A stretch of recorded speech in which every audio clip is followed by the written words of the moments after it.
જેમાં આરોપીને પગમાં ગોળી મારવાની ઘટના ઘટી છે, જેના કારણે એક તરફ એવો માહોલ છે કે લોકોને આ ગમે છે, આખી ઘટના જન સમુદાયને, મોટા વર્ગને આ ઘટના ઘટે છે.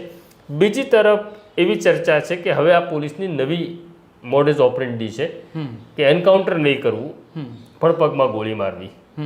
બરાબર.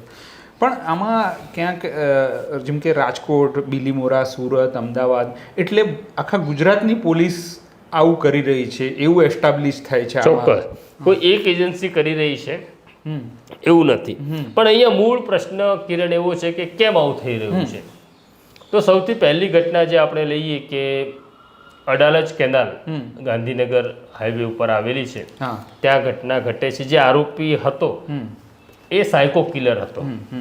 હવે એની ઉપર આ જ પ્રકારના ગંભીર ગુના, બળાત્કાર કરવો અથવા બળાત્કારનો પ્રયાસ કરવો અથવા મર્ડર કરવું, બળાત્કારની ઈચ્છા પૂરી ન થાય ત્યારે, એની ઉપર 7 થી 8 ગુના નોંધાઈ ગયા હતા.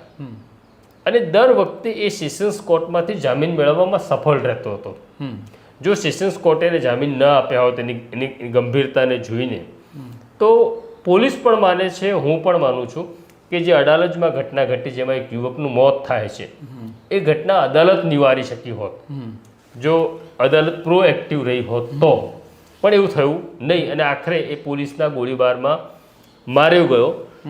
હું એવું માનું છું કે અગાઉ પણ આપણે અનેક વખત કહી ચૂક્યા છીએ કે સામાન્ય માણસનો અદાલત ઉપરથી ભરોસો ઉઠી જાય એ ગંભીર તો છે જ, ચિંતાનો વિષય છે અદાલતો માટે. પણ અદાલત ઉપરથી પોલીસનો ભરોસો ઉઠી જાય અને પછી પોલીસને એવું લાગવા લાગે કે હવે ન્યાય આપણે કરવું પડશે અને એ પણ હથિયારના સહારે, એ વધારે ચિંતાનો વિષય છે.